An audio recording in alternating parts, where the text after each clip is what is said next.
Então vamos lá? Se você tivesse que fazer uma aposta, qual você acha dos bancos brasileiros ali que teve o melhor desempenho quando a gente está falando de dividendos? E é muito importante lembrar que nesse vídeo aqui eu vou focar em falar sobre os dividendos, mas não é que eu acredite que a melhor empresa é a que paga mais dividendos, é que a gente tinha que pegar algum ponto de comparação para a gente fazer uma análise desses últimos 5 anos e ver ali, né, qual banco se saiu melhor nessa análise. Então eu fiz aqui, cara, esse vídeo ficou espetacular, apesar de ter dado um trabalhão. Então o que eu vou pedir para você, se você é sardinha raiz, já deixa aquele like aqui para mim na confiança, e se você ainda não é, se inscreve aqui no canal porque a gente traz um tipo de conteúdo totalmente diferenciado. Você vai ver ao longo do vídeo aqui como é que funciona. Então a maioria dos investidores brasileiros, quando a gente fala aqui de, cara, que tipo de setor você prefere ter em carteira, a gente sempre fala de bancos brasileiros. E na verdade as pessoas começaram a repetir essa informação, né? Repetem até que ela se tornou verdade, mas você já parou para pensar, será que os bancos brasileiros são tão bons assim? Será que eles estão entre os melhores do mundo? Por que a gente fala tanto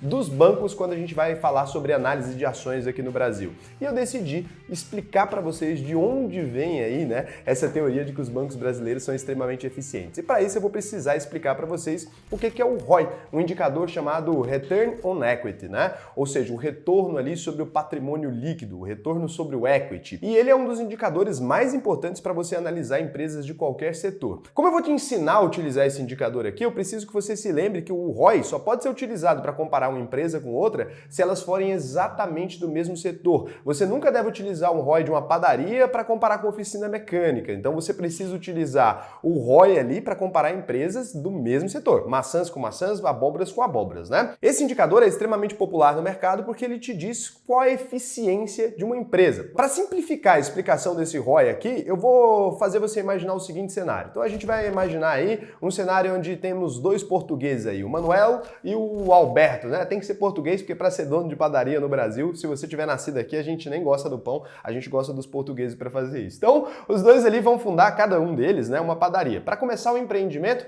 os dois vão ter que investir ali os mesmos 200 mil reais. Então, padaria do Manuel, patrimônio líquido, 200 mil. Padaria do Alberto, patrimônio líquido, 200 mil. Nesse exemplo aqui, para a gente simplificar, nenhum dos dois tem dívidas na empresa, a gente não vai fazer ali, tirar os passivos e os ativos, a gente vai considerar só o patrimônio líquido como aquele dinheiro que eles investiram ali, porque facilita na sua cabeça entender. E por que a gente precisa do patrimônio líquido, né? Porque o ROI, que é o Return on Equity, esse indicador, ele é igual lucro líquido dividido pelo patrimônio líquido. Não se preocupa se você não gosta muito de matemática ou se você ainda não entendeu isso, porque ao longo do exemplo vai ficar bem claro para que isso serve. Então, depois de um ano em operação ali, a padaria do Manuel permaneceu com patrimônio líquido de 200 mil reais, mas ele teve um lucro líquido ali de 100 mil, né? Então, olha que interessante, ele lucrou 100 mil reais com um patrimônio de 200 mil. Já a padaria do Alberto, ela tem ali o mesmo patrimônio líquido, 200 mil, mas ela teve um lucro líquido só de 50 mil. Então, ele teve um lucro líquido 50% inferior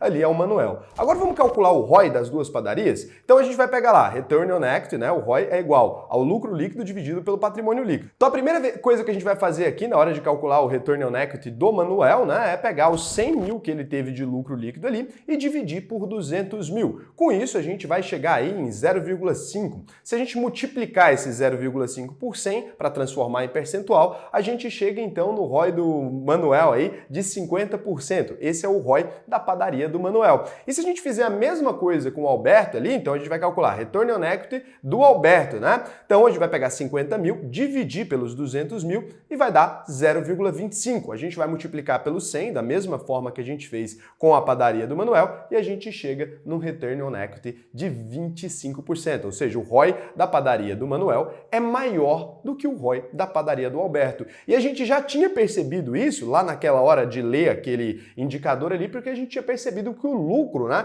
do Alberto tinha sido muito menor do que o do Manuel. Então, quando a gente fala que um ROI de uma empresa é maior que o de outra, o que a gente está querendo dizer é que essa empresa consegue lucrar mais, mesmo tendo o mesmo valor em patrimônio. É interessantíssimo, né? Porque isso mede a eficiência da gestão daquela empresa. Olha só, você com 100 mil e eu com 100 mil, eu consigo trabalhar muito mais do que você, eu consigo gerar muito mais lucro para os meus acionistas do que você consegue. Por isso que o ROI é um indicador aí extremamente famoso. Onde que o ROI aqui, ele pode ser útil? Na hora de comparar qualquer empresa uma com a outra. E onde ele pode te enganar e onde ele pode fazer alguns investidores até já mais experientes a cometerem erros. É porque quando a gente observa aqui, né, esse ROI e a gente fala, putz, a padaria do Manuel é extremamente extremamente mais eficiente que a do Alberto. Se eu for te perguntar em qual padaria você quer investir, olhando só o ROI, você ia responder imediatamente que quer investir na padaria do Manuel. Só que aqui pode acontecer um equívoco. O ROI, ele é cego para todo o resto. Ele só enxerga a linha final, que é o lucro. O lucro é muito importante, a gente sabe disso. Mas imagine então que o Alberto, na verdade, ali, ele está comprando, né? Ele gastou 50 mil ali dentro da empresa mesmo ainda, ele gastou 50 mil comprando um lote e ele pretende utilizar os próximos 3 anos ali de lucro, né? Uma parte desse lucro dos próximos 3 anos ele pretende utilizar para levantar outra padaria. E por isso ele acabou tendo um ROI menor. E aí você deixa de investir na padaria do Alberto ali para investir na padaria do Manuel e daqui 4 anos o Alberto ali está com 2 padarias, depois ele está com 4 padarias, depois ele está com 6 padarias, então ele está crescendo muito mais, apesar de estar distribuindo menos lucro ali, apesar de apresentar, né, menos lucro na linha final. Porque quando ele investe naquele lote ali, ele não tem o lucro para te apresentar da mesma forma que a padaria do Manuel. Então é muito importante você utilizar o ROI como esse indicador de eficiência, é muito importante também você não deixar o ROI te cegar para as outras informações que o balanço ou que os indicadores ali propõem. Então todo indicador é legal desde que a gente utilize ele com sabedoria. Quero saber se você aprendeu o que é ROI, porque agora a gente vai utilizar esse exemplo, né, para outra coisa. Então eu te ensinei aqui o que é ROI. Agora a gente vai observar o ROI dos bancos americanos, né? Quanto que os bancos americanos ali rentabilizam o próprio patrimônio. Então a gente vai vir aqui para os principais bancos americanos, tem alguns outros, eu poderia utilizar mais exemplos aqui, mas eu quis pegar bancões bem grandes americanos. Então, Bank of America. O ticker dele lá na Bolsa Americana é BAC. Eu acredito até que ele tem um BDR aqui no Brasil, mas a gente vai falar só o ticker internacional. Então o ROI dele em 2019, aí você vai perguntar, Raul, por que 2019? Vamos pegar a comparação pré-crise dos bancos americanos e pré-crise dos bancos brasileiros. Por que eu não vou pegar pós-crise os indicadores? Porque em 2020 ali os bancos tiveram que fazer provisões e no mundo inteiro não foi um ano legal para os bancos. A tendência é que agora, passada a crise, eles recuperem o mesmo indicador em algum momento, né? Então o ROI em 2019, 11% ali do Bank of America. Wells Fargo, um dos principais bancos também americanos, WFC, o ticker dele, o ROI dele em 2019 foi de 11%. A gente tem também o Citigroup, né? O banco Citi aí, o ticker dele é só C, lá nos Estados Unidos você pode colocar uma letrinha só, né? Vocês devem ter reparado que não tem um padrão, 4 letras e número, igual o nosso, eles são bem diferentes nesse aspecto. Então o ROI dele em 2019 foi de 10%.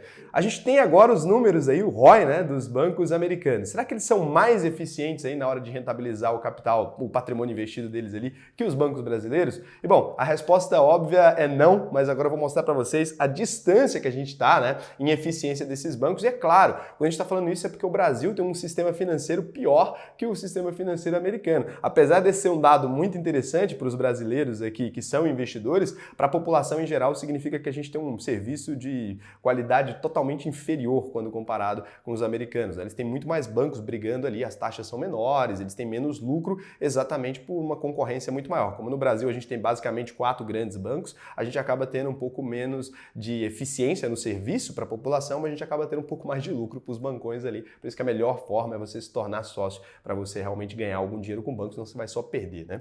Então o Banco Bradesco aqui, BBDC3 e BBDC4, né? O ROI dele em 2019 foi de 16%. Se a gente vai para o Itaú, né? ITUB3 e ITUB4, o ROI dele em 2019 foi de 19%. É quase pornográfico, né? O Banco do Brasil, BBAS3, que é o nosso banco teoricamente menos eficiente, mesmo assim ele tem um ROI aí em 2019 de 18% aí. É um banco estatal, então normalmente a eficiência é um pouco pior ali, é um pouco mais comprometida, né?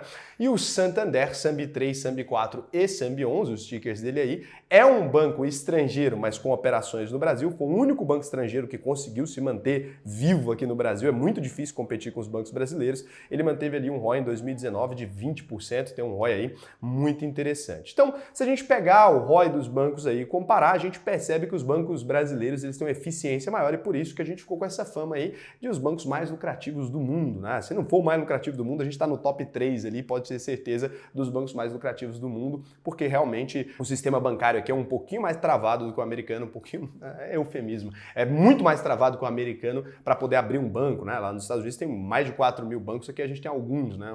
Um pouquinho ali, tá começando a melhorar, mas ainda esses números se refletem ali. E aí você vai falar assim, Raul, mas você não quis pegar os números pós-crise ali para esconder que os bancos brasileiros tiveram um desempenho pior ali durante a crise? Na verdade não, né? Se a gente pegar nossos bancos durante a crise e comparar com os bancos americanos fora da crise, eles ainda são competitivos. O ROI deles durante a crise, aí a média é 10, 11% dos bancos nacionais, e lá fora eles estão em 7, alguma coisa assim, mas se a gente comparar com eles ainda fora da crise, os bancos brasileiros ganham deles durante a crise em termos de ROI, que não é o único indicador que deve ser observado, como eu expliquei para vocês antes, mas é muito importante. Então, os bancos brasileiros aí são mais lucrativos que os americanos, mas qual será que é o melhor banco aí quando a gente fala de dividendos, né? Qual seria o banco que nos últimos 5 anos, se você tivesse investido, você teria tido o maior resultado? Então, eu não considero dividendos o assunto mais importante do mundo, mas quando a gente investe em banco, o que as pessoas estão querendo é aquele dividendo mensal ali, porque os bancos, né, pagam dividendos mensalmente aqui no Brasil, então não adianta falar que não é por causa dos dividendos, que a maioria dos investidores de bancos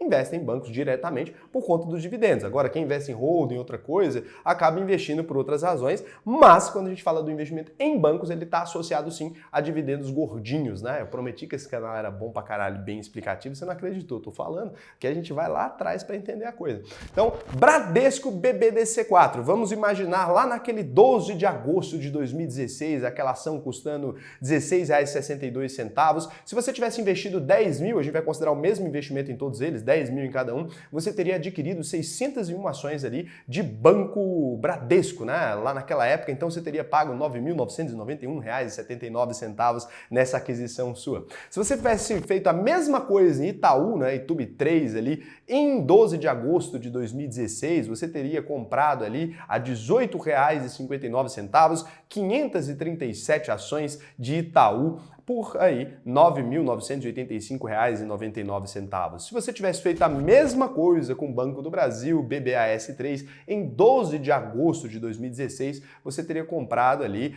a R$ 22,67, 441 ações. Você teria investido ali R$10 mil exatos, né? Fica uma quebradinha ali de 64 cents aí, mas seria esse o valor que você teria investido. Se você tivesse investido em Santander Sambi 11, né, lá em 12 de agosto de 2016, mesmo na mesma data para todos, para ficar igual, você teria comprado a R$ 22 as ações e 454 ações você teria por R$ 9.991,17. Então você teria gasto um total aí para montar essa carteira hipotética de bancos 5 anos atrás, R$ 39.969,59. Então, essa aqui é a carteira que você teria montado lá. Ah, Raul, por que para alguns casos você considerou a ação preferencial, para alguns casos você considerou a ação ordinária, para alguns casos, como o do Santander, você foi lá e considerou a Unity. Você não deveria ter considerado a BBDC3 ou a Itubi 3 para todas elas? Não. Em relação ao estatuto ali, a gente tem algumas diferenças. BBDC4, por exemplo, distribui mais dividendos e Santander é a ação mais líquida. Você, como investidor, você teria, provavelmente, se tivesse feito uma análise estatutária ali, você teria comprado essas ações, provavelmente. Por isso que eu coloquei aqui as ações que você teria comprado lá atrás, né? Então,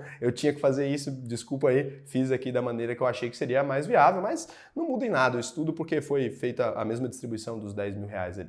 A primeira surpresa legal aqui é que se essa fosse uma carteira real, a gente teria investido R$ 39.659 ali, mas a gente teria no dia de hoje R$ 61.659,23, né? Então, assim, essa carteira ali teria tido um ganho real de R$ 21.689,64 e nesses 5 anos ali, né, considerando tudo, a valorização, reinvestimento de dividendos, aquela coisa toda. Agora, antes de eu anunciar qual foi o banco que a gente vai considerar aqui que mais pagou dividendos, o que mais rentabilizou o patrimônio do investidor, eu quero que você me comente para a gente ver se você está aí realmente esperto. Vai lá, qual banco você acha que ganhou? E cara, não pula o vídeo que você estraga toda a brincadeira e se você comentar aí, você está concorrendo automaticamente já a essa caneca aqui. Como é que você faz para saber se você ganhou, né? Tem muita gente que acaba comentando e não descobre se ganhou. Você tem que ir lá no meu Instagram, que é @oraulsena, vou deixar o link aqui embaixo também para você, na descrição, né? A descrição é muito longa, então normalmente fica no final dela ali. Vou deixar o link para você